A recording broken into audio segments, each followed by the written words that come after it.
Gabriela Cuevas, vocera de Claudia Sheinbaum, debate con la conservadora Kenia López en un medio conservador. Corre video.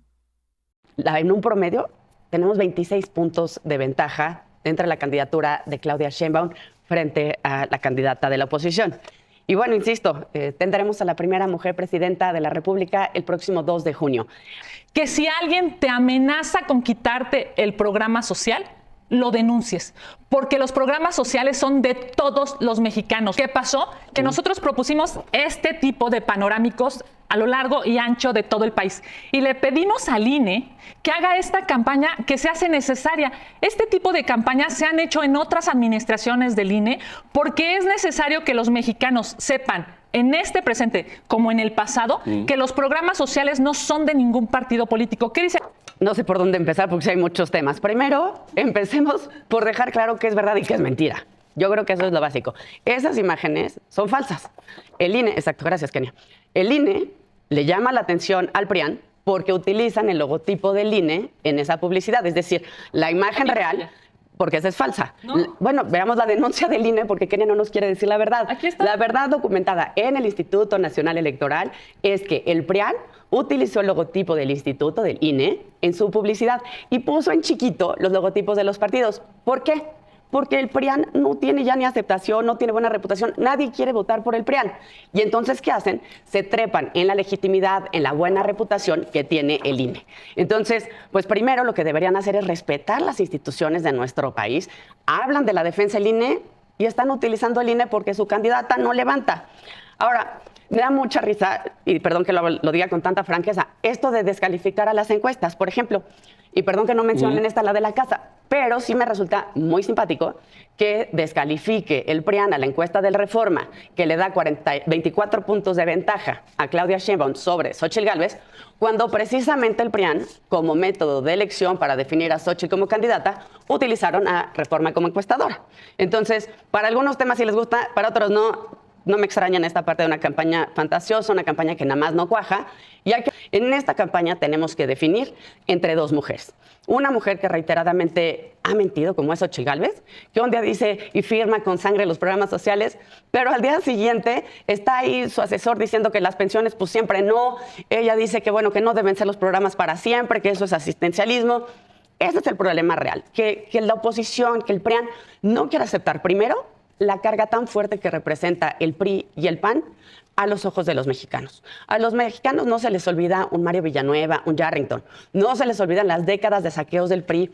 A ver, la democracia mexicana se construyó a pesar del PRI. Y ahí es muy importante destacar, porque también en esto de que quieren robarse la legitimidad del INE, en este sexenio no ha habido una sola elección, y hemos tenido muchísimas elecciones a gobernador, donde la oposición diga que hubo fraude. Una de las cosas que por supuesto funcionan, pues son los programas sociales, hay que continuarlos. La campaña de Claudia Sheinbaum está muy bien evaluada y contrasta claramente con el desorden que hemos visto en la campaña de Xóchitl Gálvez y en estas hasta contradicciones de asesores. Digo, ahí está Macario diciendo que las pensiones, que a ver, y que no pueden ser para todos, pero Xóchitl las firma con sangre. Entonces, esta parte, qué bueno que la reorganicen, pero insisto, hay que hablar siempre con la verdad. Ahora, algo muy importante de nuestro lado es nosotros sí hacemos este ajuste y probablemente no de esas hagamos más. Hoy las encuestas nos dan márgenes muy importantes. Y a ver, aquí pues yo no sé si se atrevan a decir que a todas estas empresas las compra alguien, porque, insisto, una fue la que usaron para elegir dedocráticamente a Xóchitl Gálvez. Pero, mira, de las Heras da un margen de 35 puntos. T-Research de 26, Mitofsky de 26, Reforma de 24, Verumen con La Razón de 29, GAISA de 20. Y puedo seguir así y llego, insisto, a la de la casa con 17. Hechos son amores y no buenas razones. El 27 de mayo de 2015, Xóchitl Gálvez fue a la colonia Nextitla, en Miguel Hidalgo. Yo soy de ahí y por eso conozco y he estudiado el tema. Y en ese 27 de mayo en la colonia Nextitla, Xóchitl le prometió a los vecinos que iba a construir un faro del saber, que son una especie de bibliotecas, centros comunitarios, que adivinen qué, nunca construyó. Pero también esta candidata, Xóchitl Gálvez, que tanto habla de la salud y de su porcentaje de bateo, pues resulta que también en esa misma campaña en Miguel Hidalgo prometió, y cito tal cual, para que no haya pierde, el programa Miguel Hidalgo te cura. Crear un centro delegacional de atención de salud, una clínica de segundo nivel. Tampoco llegó. Ese es el tracking, ese es el bagaje con el que llega Xóchitl a esta campaña. Y no es solamente hablar del pasado, se llama rendir cuentas. Y uno tiene que hacerse responsable por sus propias cuentas. Y en este caso, pues el PRIAN quiere lavarse la cara, pero a los mexicanos no se nos olvida. No se nos olvida Thomas Yarrington, no se nos olvida Mario Villanueva, no se nos olvida que quien nos tiene ahora al país en esta situación fue Felipe Calderón, que declaró la guerra contra el narcotráfico en 2006 y que pues puso a cargo a Genaro García Luna. Y eso es un hecho incuestionable, está en el pasado, sí, y por lo mismo también podemos afirmarlo. Porque hoy los partidos que concentran el mayor rechazo por parte de la población son el PRI y el PAN. El PAN desde hace mucho tiempo le dio la espalda a su militancia. El PAN los dejó a un lado, acabó con la democracia interna, y el PRI, bueno, sobran décadas de historia. Eso es con lo que hoy tienen que cargar, y sí es la diferencia entre cargar con décadas de traición a México a tener un sexenio donde la gente, insisto, quiere al presidente y donde están muy buenos resultados. Hoy tenemos un México que es la 12ª economía del mundo. Tenemos un tipo de cambio que no vivía México hace 8 años. La historia de las devaluaciones del PRIAN aquí se acabaron. Hoy tenemos un país con finanzas públicas sanas, que además no caímos en las provocaciones de buscar la deuda en tiempos de la pandemia, sino que además, insisto, el resultado de la pandemia fue 10.7 millones de personas que salieron de la pobreza y de la pobreza extrema. Y regreso a los temas de Miguel Hidalgo, pues porque es la única experiencia que ha tenido recientemente. Podríamos también hablar de cómo con el presupuesto para los indígenas en el gobierno de Fox se dedicaba más bien a organizar conciertos de Maná. Pero vámonos a la experiencia reciente, a 2015, Miguel Hidalgo. Xóchitl dijo que no iba a quitar los programas sociales, pero en el primer presupuesto que mandó a la entonces Asamblea Legislativa del Distrito Federal, redujo el presupuesto de la Miguel Hidalgo para programas sociales de 73 millones de pesos a 40. Así se fue su propuesta a la Asamblea Legislativa de la ciudad. Entonces, vamos a llegar a ese debate a contrastar dos propuestas y a dos personalidades. Primero, una candidata preparada, sólida académicamente, como activista, como política, como gobernante. Una campaña, la de Claudia Sheinbaum, que habla de esperanza, que habla de resultados, que nos recuerda lo grande que es México. Del otro lado, tenemos a la campaña del miedo, la campaña que no prende, la de la candidata que tiene que pedirle a los partidos que la postularon que le den dinero porque no creen en su campaña. La candidata que tiene que utilizar el logotipo del Instituto Nacional Electoral porque le dan pena a los candidatos, los partidos que la postulan en esta candidatura.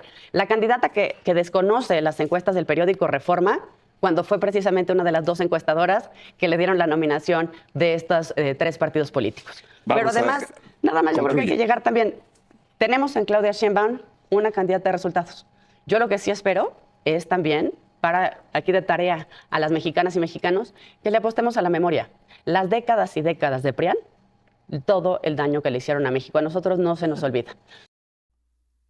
La va a soñar Kenia López a Gabriela Cuevas. Me recuerdan los debates del 2018 donde estaba Irma Heréndira, Tatiana Cloutier, Jacob Polensky, destruían a todos los que se les ponían encima, eran unas aplanadoras, y 6 años después salen nuevos voceros de la 4T y pues tienen la razón, porque ¿cómo es posible que estas personas vengan ahora a decir voy a cambiar esto? Pues ¿cómo vas a cambiar? Como bien dice Gabriela Cuevas, tenemos a Yarrington, a Mario Villanueva, a la misma Ivonne Ortega, que fue gobernadora de Yucatán, que tenía el sobrino de ella, tenía como 4 o 5 años y era dueño de no sé cuántas hectáreas. ¿Por qué? Porque eran prestanombres. Porque como dice López Obrador, la belleza, la estupidez y la riqueza no se pueden esconder. Por eso resulta ridículo que los conservadores dicen que Obrador recibe maletas de dinero, que tiene mucho dinero y que los hijos son multimillonarios. Por favor, eso no se puede esconder. Eso no se puede esconder, la riqueza. Y volviendo a lo de la señora X, organizaba conciertos de Maná con el presupuesto para los indígenas, con Vicente Fox, que ahora se dice que no es panista ella, ahora resulta. Y es como una revolución, ¿no? Nosotros derrocamos a la dictadura perfecta en el 2018 y resulta inverosímil, imposible también, que pues en el 24 quieran regresar democráticamente. Esos que echamos en el 2018, ellos quieren regresar. Los echamos en el 2018 a la dictadura perfecta. Es imposible que también el nuevo régimen, que es el de la 4T, pueda arreglar todos los problemas que ellos mismos ocasionaron. García Luna, que no se nos olvide, el estado en donde tú estés en este momento, Natividad, González Parás, Reyes Baeza en Nuevo León, Reyes Baeza en Chihuahua, Yarrington en Tamaulipas, los Duarte en Veracruz, los Yunes quieren volver. una campaña mediática contra Rocío Nale. Quieren volver los Yunes a Veracruz, no se los vamos a permitir. Granier en Tabasco. O sea, y ahora resulta que borrón y cuenta nueva. Vamos a votar por la ciudadana X. No, por favor, es una ofensa. De ciudadana no tiene nada. Prometió un hospital en Miguel Hidalgo, no lo construyó. Y prometió un faro del saber, algo así, y tampoco lo construyó. Pero los medios no van a hablar de eso, no la van a destruir porque no fue Claudia Sheinbaum. Así funcionan los medios facciosos de comunicación conservadores. Dime qué opinas tú. Hasta luego.